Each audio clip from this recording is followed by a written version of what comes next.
আমি নিয়মিত নামাজ পড়ার চেষ্টা করি, কিন্তু মোবাইলে নাটক সিনেমা দেখতেও ভালো লাগে, মাঝে মাঝে দেখি।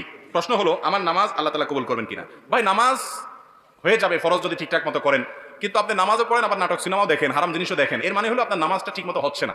নামাজ যদি খুব ভালোভাবে হয় তাহলে অন্যায় অশ্লীল কাজ থেকে নামাজ আপনাকে কি করবে? বিরত রাখবে। যদিও আপনার নামাজ ত্রুটিপূর্ণ, তারপর আপনি নামাজ ধরে রাখবেন। ধরে রাখলে একসময় ইনশাআল্লাহ আপনি এই অপরাধ থেকে, পাপের কাজ থেকে, হারাম থেকে সরে আসার সুযোগ লাভ করবেন ইনশাআল্লাহ। আপনাকে ট্র্যাকে থাকতে হবে, চেষ্টা ছাড়া যাবে না, চেষ্টা থাকতে হবে, একসময় আল্লাহ তৌফিক দিবেন। আর মনে রাখবেন, আপনি নামাজ পড়ছেন, আল্লাহর কাছে ইবাদত নিবেদন করছেন, আবার যে কাজগুলো করছেন সেগুলো আল্লাহ, হারাম কাজগুলো করছেন সেগুলো আল্লাহ নিষেধ করেছেন। যে আল্লাহর নির্দেশ পালন করতে গিয়ে নামাজ পড়ছেন, সে আল্লাহর নির্দেশ পালন করতে গিয়ে আপনার চোখকে হেফাজত করতে হবে, কারণ দুইটাই কার নির্দেশ? আল্লাহর নির্দেশ। হারাম জিনিস দেখাতে সাময়িক আরাম হয়, স্থায়ী আরাম হয় না। চুলকানির মতো, যখন চুলকাবেন খুব মজা লাগবে, চুলকানি শেষ, এরপরে জ্বলবে। আর চুলকানির সময় যদি না চুলকায়, একটু ডলে ডলে চুলকানিটা থামায় দেন, তাহলে দেখবেন না, জ্বলবে না। এই জন্য হারাম জিনিস দেখার জন্য মনের ভিতরে চুলকানি হয়, শয়তান উস্কা, দেখ দেখ, দেখলে অনেক শান্তি পাবি, দেখার পরে ঠিক অস্থিরতা লাগে, কি দেখলাম কি দেখলাম, হ্যাঁ হ্যাঁ চলে গেল, টেলিভিশন বন্ধ হয়ে গেল, সে চলে গেল, কি দেখলাম? আপনার মনের ভিতরে অস্থিরতা আরো বাড়ে, কখনো মনের প্রশান্তি আনে না, এগুলো মানুষকে অশান্তি করে।